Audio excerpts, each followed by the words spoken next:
Hello, how are you today? Are you okay? I'm also happy to be here again, with you to talk about sports in English. And today we're going to continue with the same topic we began in our previous lesson.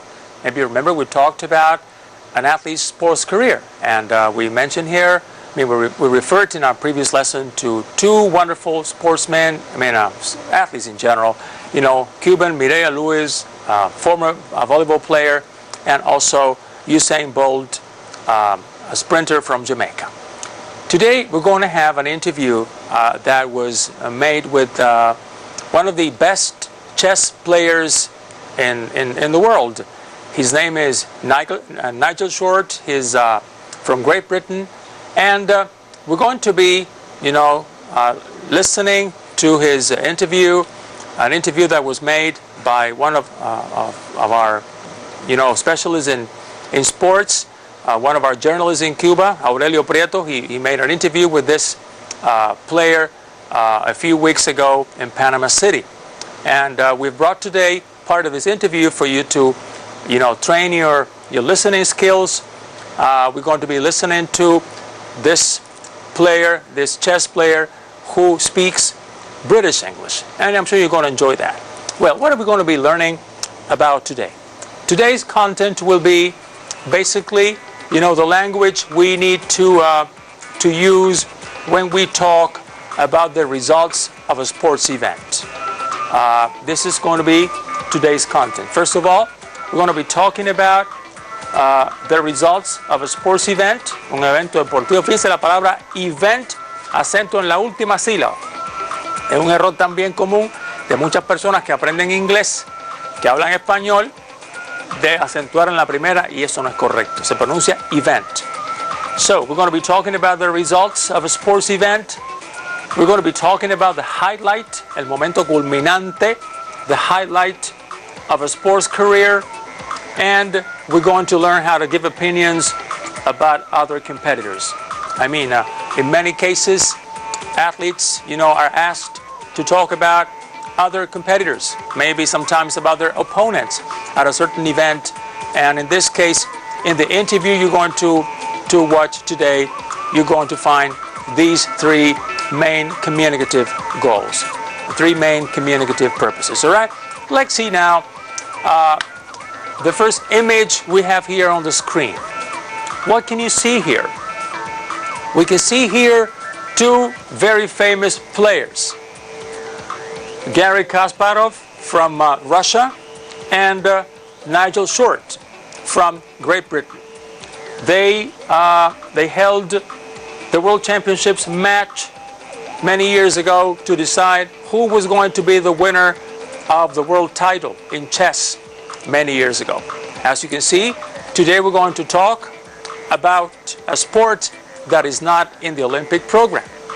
Okay, a sport that makes use of a lot of psychological training. Maybe remember we talked about this in our previous lesson. We talked about different kinds of training, and I am sure you will agree with me that chess also requires a lot of physical training, because you need to be very strong in order to, to be playing with your brain so many hours. Okay?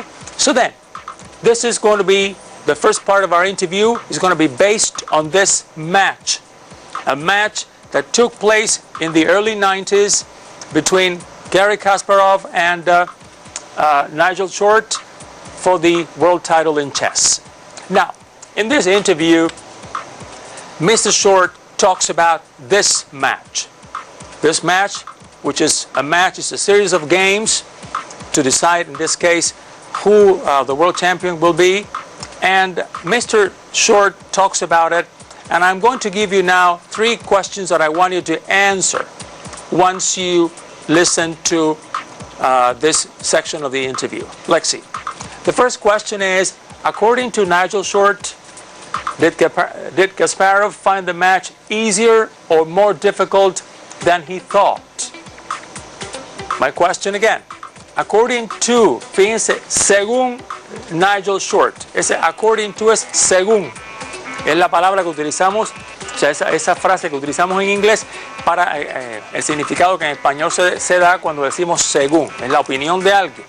So, according to Nigel Short, Did Kasparov find the match easier or more difficult than he thought?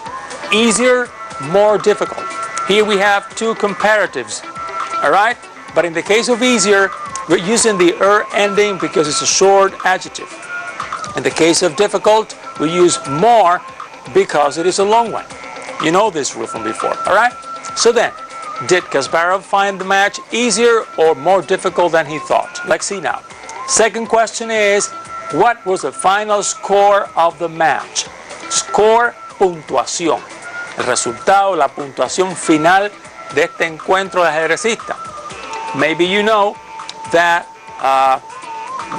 the total score is calculated on the basis of number of victories, number of draws, and number of defeats. Esos son términos importantes del ajedrez que voy a escribir en pizarra. Victories, victorias, tablas, and is victories, is draws, and of course is defeats, derrotas. También se puede decir losses, all right? Lost matches. But mainly you would use victories, draws, and defeats. Much better this one than this one, all right? So let's leave these three on the board. So we calculate this. 1 point if you have a victory, half a point if you have a draw, and 0 point if you have a defeat. All right? So this is the score. How we calculate the score is 1 point if you have a victory, half a point if you have a draw, una tabla, and a defeat will give you 0 points. Okay? So this is important for you to know. So now the score for the second question. What was the final score of the match? I mean, you need to just listen for a number. Cuando usted escucha aquí, va a tratar de buscar un número o dos números que van a dar la puntuación en el match que obtuvo Kasparov y la puntuación que obtuvo Nigel Short. Number 3, does Nigel Short think that Kasparov deserved to win? The verb deserve, we've used it here in this course already, and also in this section of the course dedicated to sports. Merecer. Does Nigel Short think that Kasparov deserved to win? What do you think? Yes or no? So what you have to do now is you're going to watch the video now for the first time, and you will have to answer, these questions. Are you ready now? So let's watch the video for the first time. Come on. Well, he was right that I turned out to be his opponent. Although I think he found the match against me much more difficult than he imagined. Yeah. Although the final score, 12.5, 7.5, indicated a significant victory. In fact, he was in trouble in a lot of the games. He was under great pressure. So it is slightly deceptive. Yes, he certainly deserved to win. Certainly he's a better player. He deserved his victory, but he had to sweat. Okay. How did you find his English? Was it too difficult? I don't think so, because he speaks very slowly, and that, of course, helps a lot. So he's all the time when he says he's talking about Kasparov, As I said before, he's talking about his match with Kasparov, for the world title many years ago. So I wanted to watch the video again. You're going to watch it again, the same video again, because maybe you were not able to get all the information. So you watch it now and try to get what you did not get, the first time you listened to it. Come on, let's watch the same video again. Well, he was right that I turned out to be his opponent. Although I think he found the match against me much more difficult than he imagined. Yeah. although the final score, 12.5, 7.5, indicated a significant victory. In fact, he was in trouble in a lot of the games. He was under great pressure. So it is slightly deceptive. Yes, he certainly deserved to win. Certainly he's a better player. You know, he deserved his victory, but he had to sweat. Yes, he had to sweat. That's what Mr. Short said, all right? Now we're going to see the answers. I mean, I'm sure it was very easy for you to find the answers for two reasons. I mean, he speaks slowly, and the second reason is that, you know, you saw it twice, all right?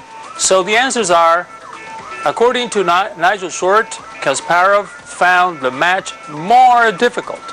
Actually, he said much more difficult, mucho más difícil than he imagined. He had to sweat to win. Number two, the score was 12.5 to 7.5. And you would say, well, it's 5 points difference. Yes, 5 points. But according to what Mr. Short declared in another part of the interview that you won't be able to see, in the second half, the score was, you know, the same, 5-5. So Kasparov actually won the match, you know, with his victories in the first half of the competition. So, number three, the answer is that yes, he thinks Kasparov is a better player and he deserved to win. Actually, Kasparov became the world champion then, all right? And was the world champion for a few more years. Now, I want to discuss with you ways that we have to talk about trouble in sports. I mean, when athletes are going through trouble, fíjense que en la entrevista él habla un poco de que Kasparov pasó trabajo, sobre todo en la segunda parte del match para ganar su partida. And I wanted to learn today some ways we have in English to talk about trouble in sports. I mean, some athletes, when they have trouble in sports, in their sports career, and I've brought here today some examples of things you can say. Number one is, in fact, he was in trouble in a lot of the games. That is what Nigel Short said here about Garry Kasparov. I mean, during the whole match. I mean, he was in trouble in a lot of the games. Look at the expression, to be in trouble. Pasar trabajo, tener problemas. So, to be in trouble in a lot of the games. Number two, he was under great pressure. Pressure, you know, the word is similar to the word in Spanish. So, the player, in this case is Kasparov, was under great pressure.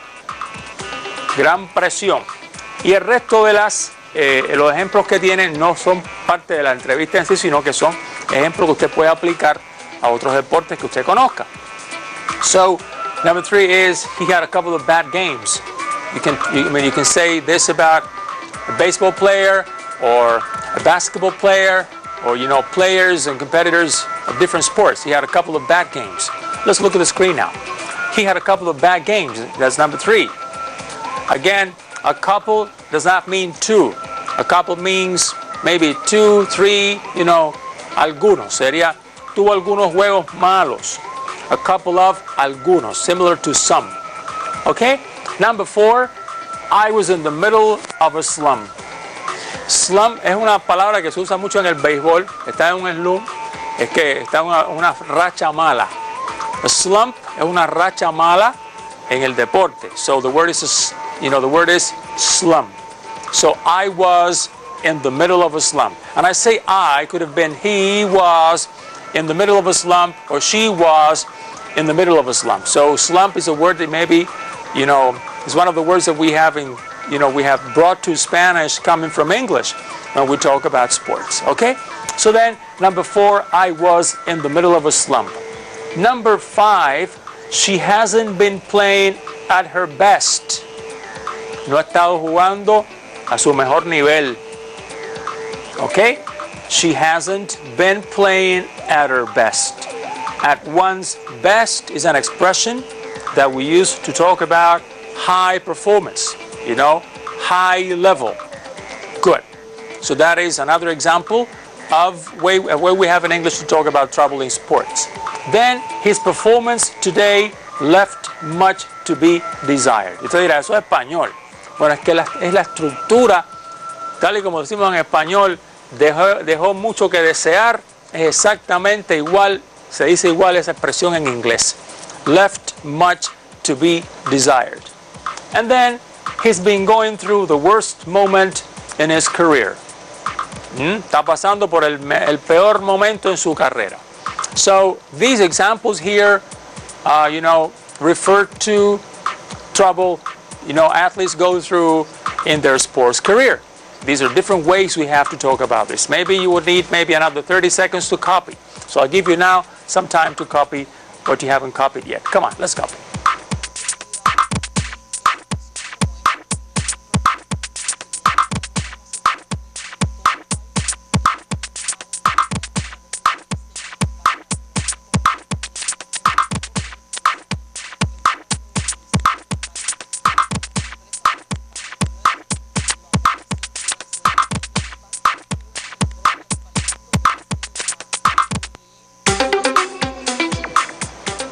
All right, I'm sure you had time to copy.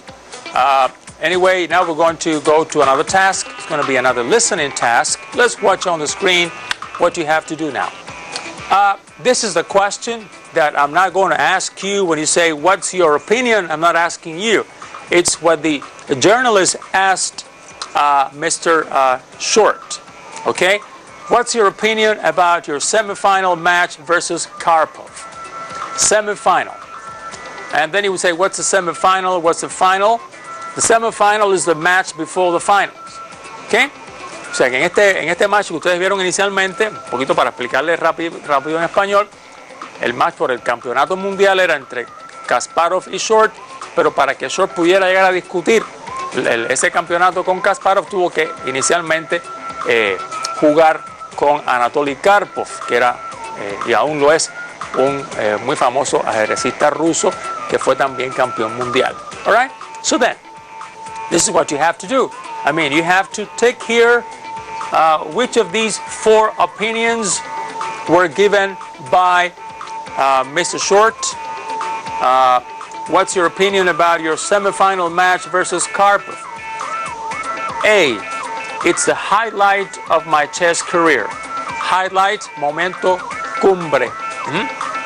B, it was just one more victory. Like in Spanish. Item C, it was not a very strong event. And number 4, it was difficult to beat Karpov. It was difficult to beat Karpov. Beat, vencer, derrotar. Okay? Let's watch it again. Come on. This is what you have to copy in order to watch the video then. It's the highlight of my chess career. It was just one more victory. It was not a very strong event. It was difficult to beat Karpov. Beat, derrotar, vencer. So all you have to do here is find out which of these four opinions, were really given by Mr. Short in his interview, and then all you have to do is just tick them. All right? So you ready now? Let's watch the video. Come on. That is probably what I consider to be the highlight of my chess career. I have won many tournaments, many international tournaments, dozens of events, and some of them have been very strong events.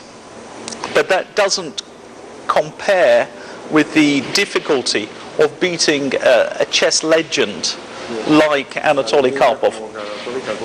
All right, easy this time again.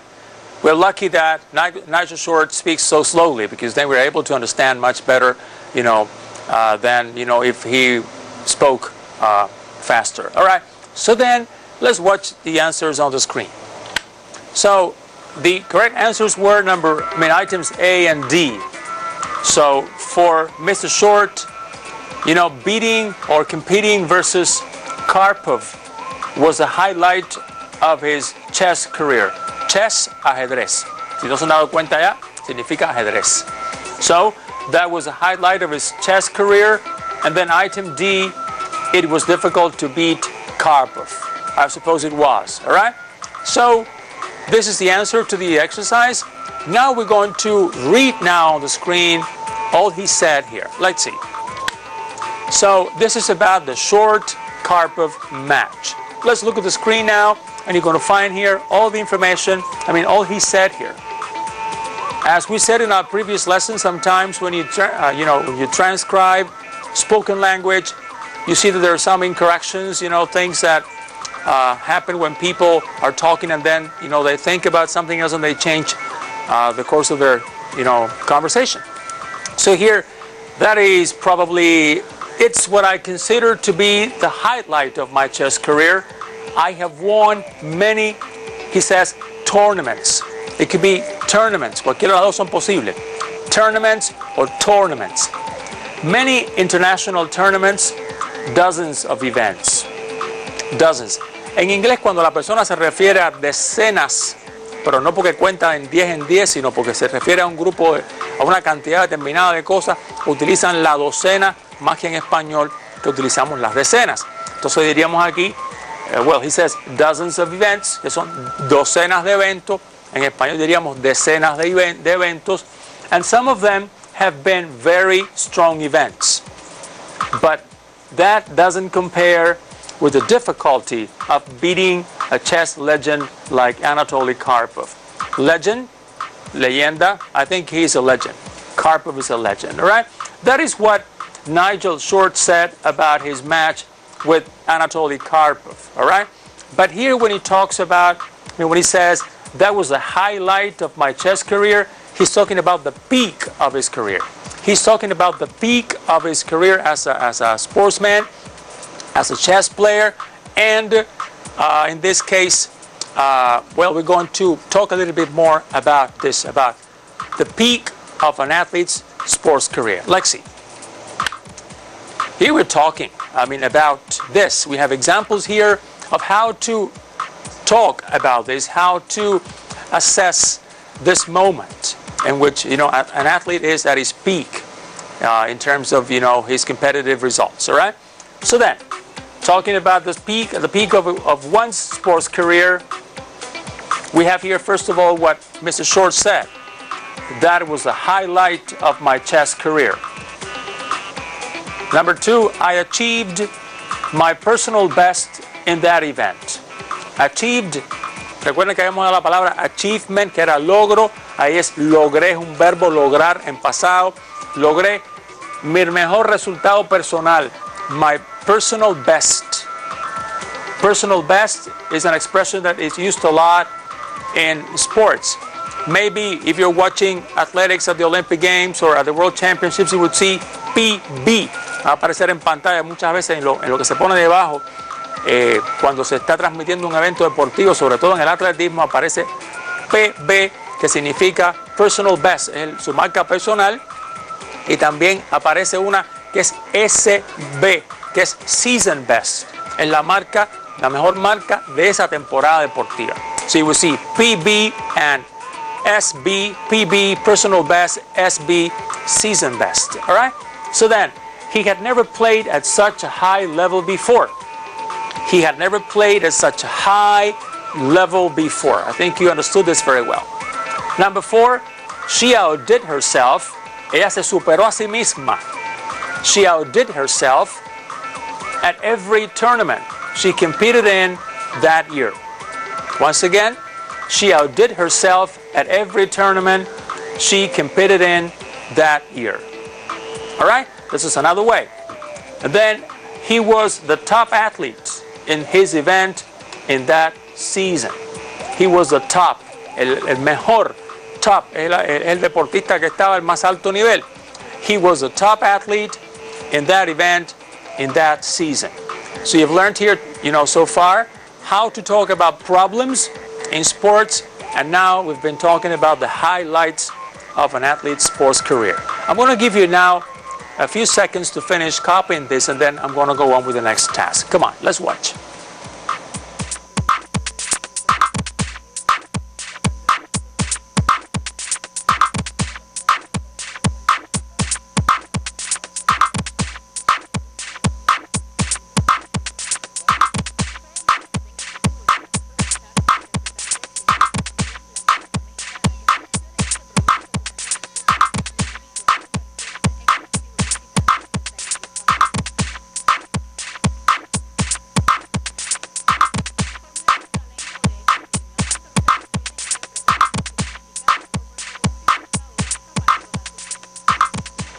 Okay, did you finish copying?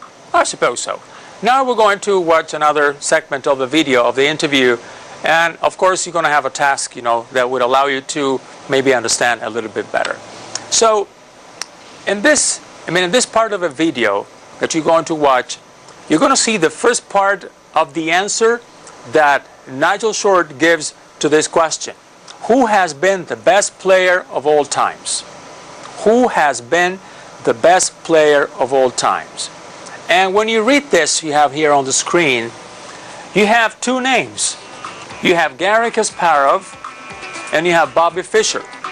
So Mr. Short, he talks about two very well-known chess players, Garry Kasparov and Bobby Fischer. Kasparov from Russia, Bobby Fischer from the United States of America. So the picture down there is a picture of Bobby Fischer. You have information about him. Maybe you want to copy this. Please copy, and you'll have to fill in the blanks when you watch this part of the interview. I think Garry Kasparov. It is you have a blank. For a shorter period of blank, Bobby Fischer, probably he was burning more fiercely, when he had his round of blank consecutive victories. But he stopped blank when he was 28. Okay? So, copy please. All right. And then when you finish copying, all you have to do is just watch the video and, try to fill in the blanks. All right? So 4 blanks for you. You're going to watch the video in a few seconds and try to fill in the blanks. Don't worry. You're going to watch it twice. Okay? Go ahead.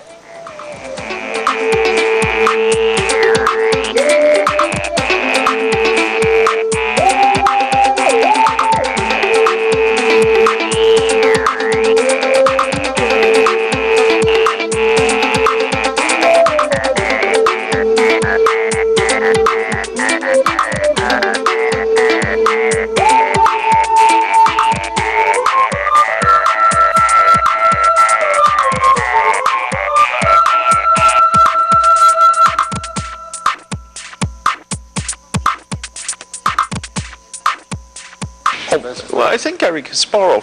He's my opinion. For a shorter period of time, Bobby Fischer, probably he was burning more fiercely. When he had his run of 19 consecutive victories. But he stopped playing when he was 28.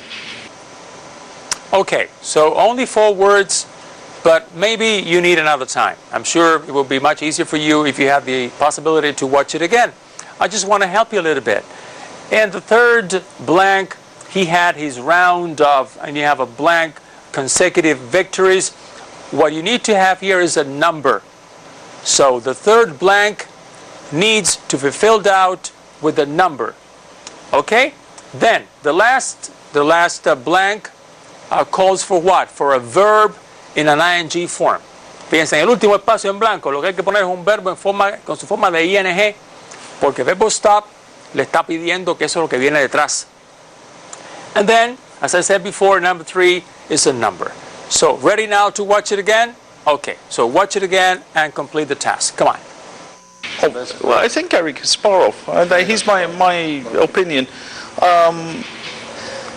For a shorter period of time, Bobby Fischer, probably he was burning more fiercely, when he had his run of 19 consecutive victories. But he stopped playing when he was 28. Okay, let's see now the answers on the screen. Okay, look at this. Here we have the 4 words that you needed to find here. So once again, I'm going to read, I think, Garry Kasparov. It's my opinion. It is my opinion. For a shorter period of time, Bobby Fischer, probably he was burning more fiercely. You know, when he had his round of 19 consecutive victories, but he stopped playing when he was 28. So he's talking here mainly about Bobby Fischer, though he says at the beginning that for him, the best player in history has been Garry Kasparov, all right? But he talks a little bit about Bobby Fischer, and he says that Fischer was impressive. I mean, his career was very impressive when he began because he had 19 consecutive victories. But the problem was that he retired, he stopped playing when he was 28 years old. Fischer was a world champion in the 1970s, and a few years later, in 1975, he refused to play versus Karpov for the championship, and then Karpov became the winner just because Fischer did not want to play. All right? Good. So this is the information we have about Fischer, and here we have at the end, the last sentence, he stopped playing when he was 28. And I was saying a few seconds ago that after the verb stop, when you want to talk about, what is not being done anymore, you use an ing form. And I'm going to show you now some examples of this, using the verb to stop plus an ing. Este verbo stop, creo que hace unos días habíamos hablado también en una de nuestras clases de la manera en que se puede combinar el verbo stop con otro verbo después, cuando stop significa terminar de hacer algo o parar de hacer algo. Se coloca el verbo que viene después de stop en su forma de ing. Vamos a ver en la pantalla ahora unos ejemplos. Okay? So then, Fischer stopped playing when he was 28. Okay? That is what you had before in the previous slide that you saw. Fischer stopped playing when he was 28. Very young. Ben Johnson stopped running after Seoul.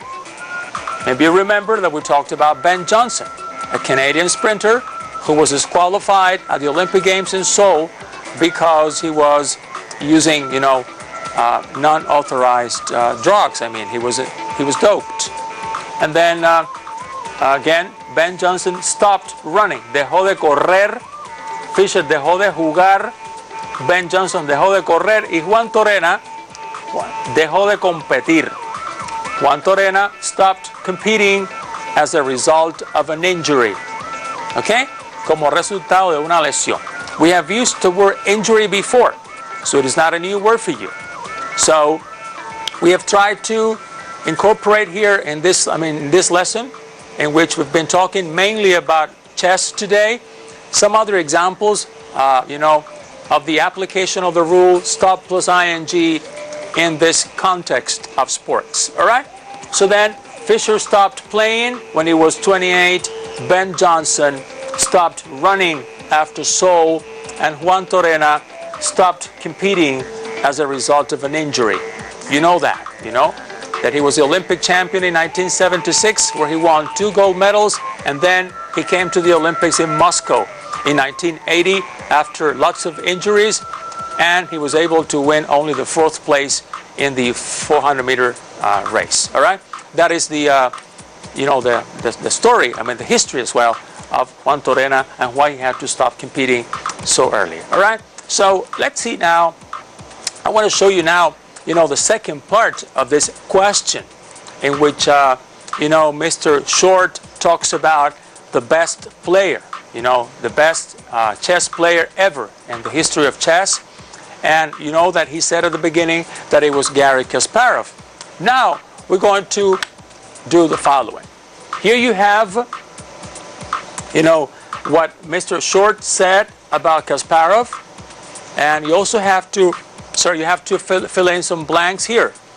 A player blank Kasparov just went on until, into his blank. And winning and winning and winning again. So I think that blank over a longer period of time is something is something blank exceptional. All right? He's talking here about Garry Kasparov. You know, he was talking before about Bobby Fischer. And he said that Bobby Fischer's career was short. Remember? He was trying to compare Bobby Fischer's career that was short, and he was comparing it with Kasparov's career, who was a little bit longer. All right? For that reason, I would say that was a reason why Nigel Short talked about Bobby Fischer. He said, well, it was a short period of time. He did very well. He was an excellent player.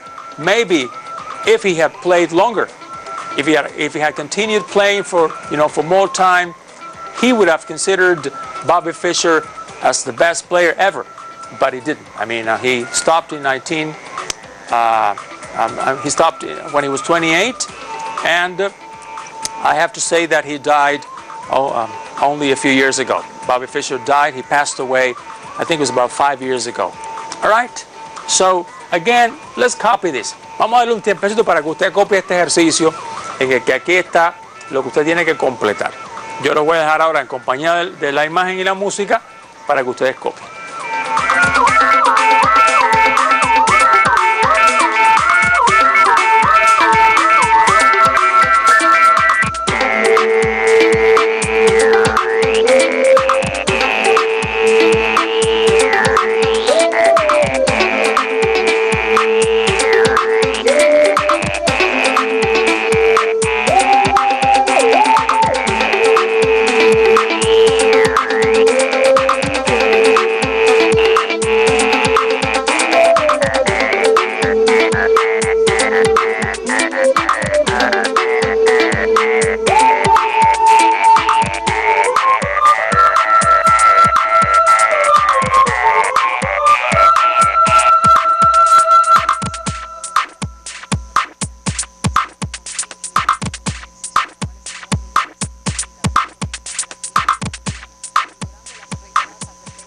So, did you have time?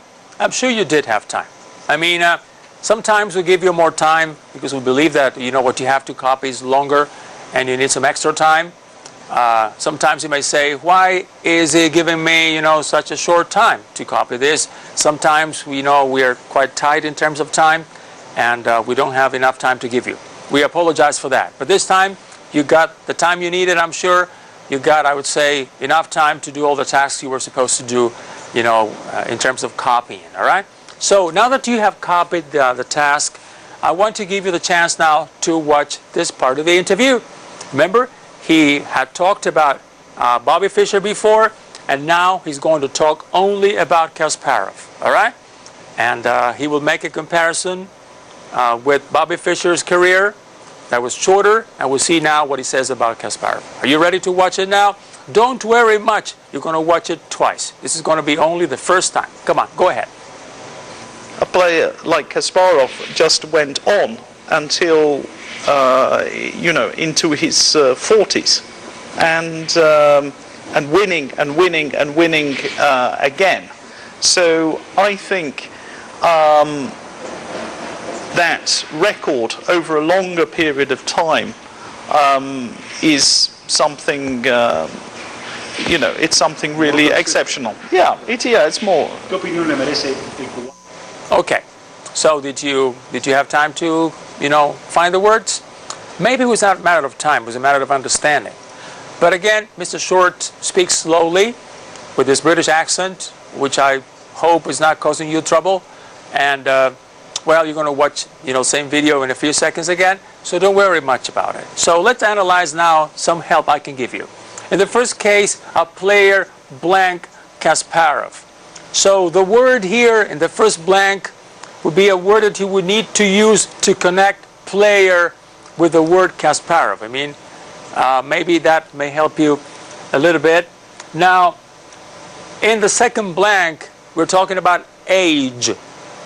You know the meaning of age? Edad. El segundo espacio se relaciona con edad.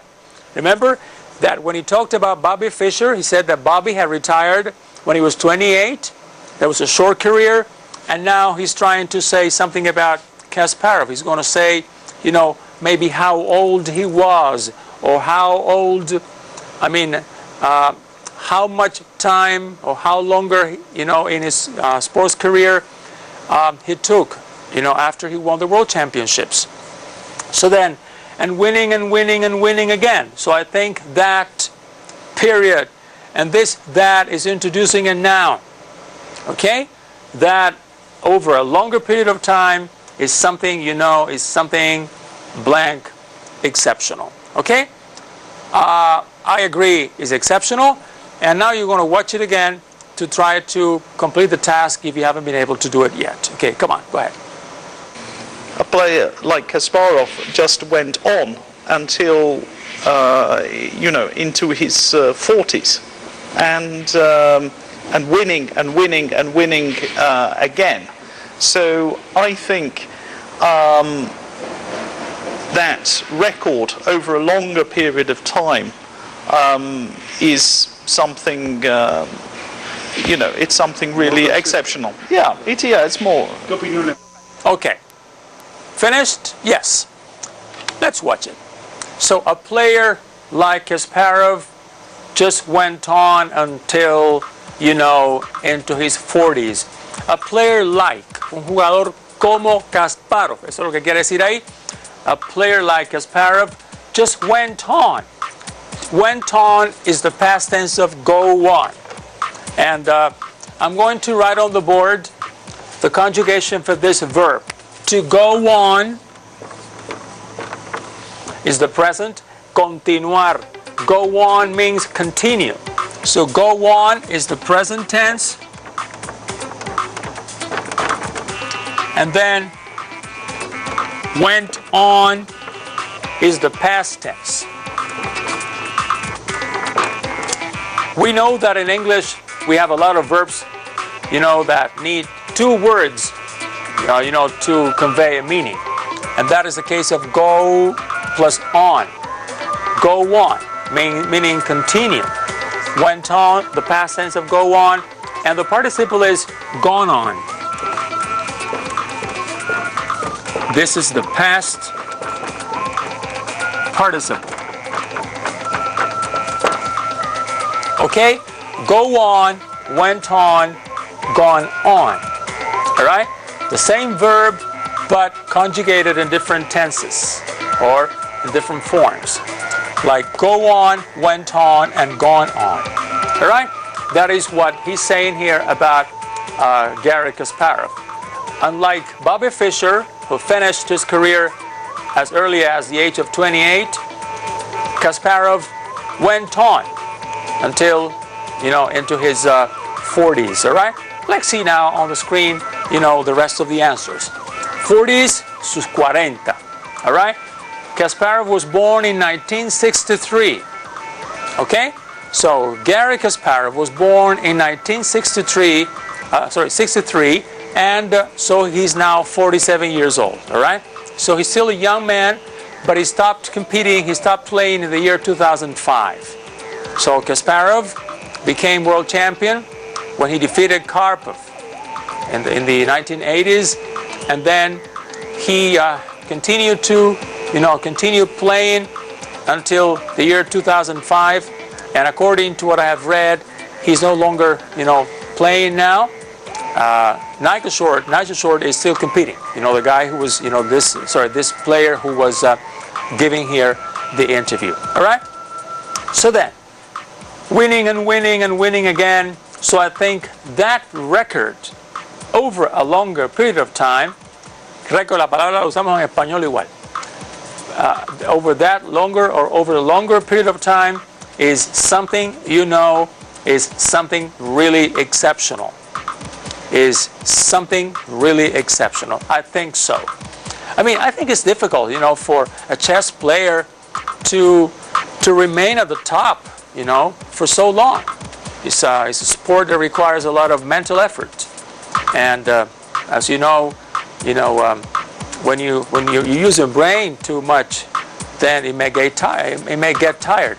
But these players don't seem to get tired. Good for them. All right. So now we have here an image. We have an image here. We can't talk about chess in Cuba without talking about José Raúl Capablanca. That Capablanca was, a world champion at the beginning of the of the 20th century, and he's well known around the world for, you know, his wonderful chess. And in Cuba, we also have a tournament that is called the Capablanca Memorial, which is held every year, and a lot of good players from everywhere in the world come to Cuba to play there. Among them, Mr. Short. Nigel Short has been here to compete in this event. So the journalist, Aurelio Prieto, interviewed Nigel Short, and he asked him this question. What do you think about José Raúl Capablanca? And here we have a picture of Capablanca, all right? So what do you think of him? I think he was world champion in the 1930s, maybe. I'm not quite sure, but I think so. Okay, so let's see. What does he think about Capablanca? And I'm going to show you now a list of things.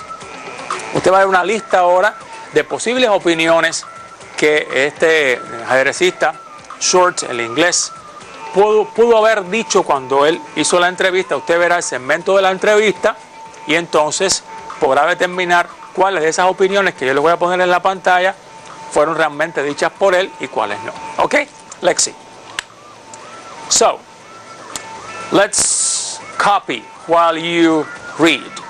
He loves Capablanca's games. Okay, that's an opinion. Maybe he said that. I mean, Mr. Short le gustan los juegos, las partidas, porque ahí en el ajedrez no se dice juego, se dice partida. Le gustan las partidas de Capablanca. Number 2, he has written books about Capablanca. Ha escrito libros acerca de Capablanca. Vamos a ver si él dice eso o no. He has written books about Capablanca. He has several books about Capablanca. And the difference between number 2 and number 3 is that in the second case, he was the writer of the books. In the third case, he just has the books, you know, some books that were written by somebody else. All right? So we will know when we see the interview. So then, he loves Capablanca's games. He has written books about Capablanca. Number 3, he has several books about Capablanca. Number 4, Capablanca's style was not easy to define. Capablanca's style, and we're using here the apostrophe and the S to indicate possession. So we're talking about his style. El estilo de Capablanca was not easy to define. Was not is a negative statement here. Was not easy to define. No era fácil de qué, de definir. Vamos a ver si eso lo dice él o no. Number 5, Capablanca's style was pure. What's the meaning of pure? Puro, un estilo puro. Okay, so that's number 5. Capablanca's style was pure. And number 6, he's a fan of Capablanca. What's the meaning of fan? Un fanático, un seguidor, a fan. También fan significa otra cosa, un ventilador, pero por supuesto aquí en ese contexto no va. Fan, en este caso, es un aficionado, un seguidor de la carrera de Capablanca. So I'm going to give you now some more, seconds for you to finish copying before you watch the video. Let's now copy. Come on.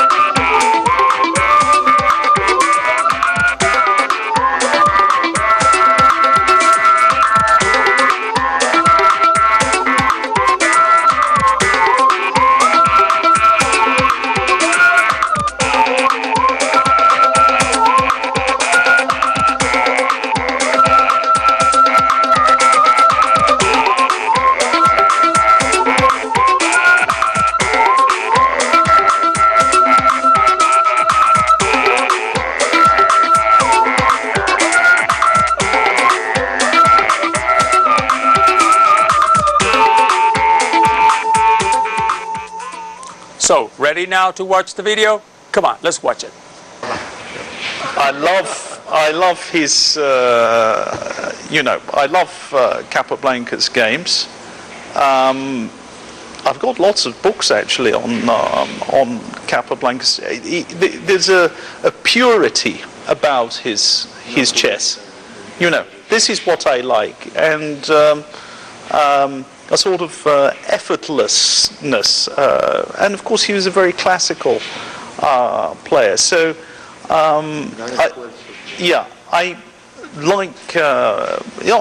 a fan of Capablanca, no question. And actually, I was hoping to play this year in the Capablanca Memorial Tournament. All right. So I'm sure that you were able to complete the task. You know, it's very obvious that Mr. Short loves Capablanca. I'm sure that most of the best players around the world have learned, you know, from Capablanca's games, you know, and that's what he said here. So let's see now the answers. All right. So number one is he loves Capablanca's games. Of course, he said that. Number two, I mean, his 2 and 3 were similar, but Mr. Short says, I've got. And that's the way. Fíjense, en esa tercera, dice, nosotros le pusimos en el ejercicio, he has several books. Pero esa es la variante más norteamericana del inglés.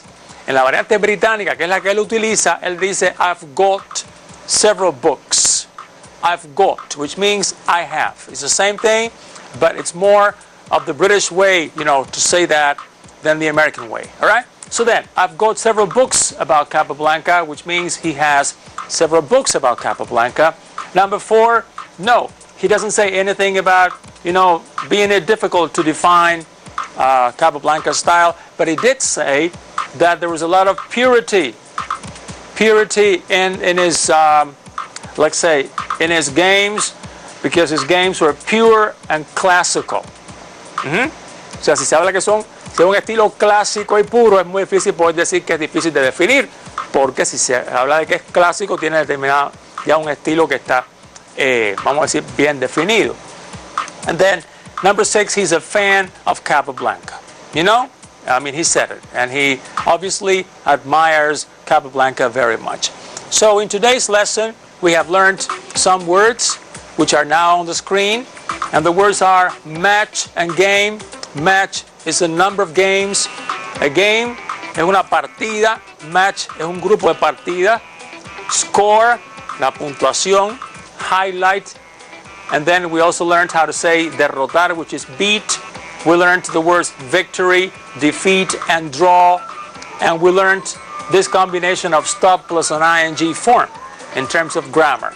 So we've had today a lesson in which we have talked about the sports career of an important, you know, sportsman in a sport that is not in the Olympic program. I hope you have enjoyed the lesson today as much as I have, and I want to see you again in another lesson of English in which we're going to talk about sports. Have a good day and goodbye.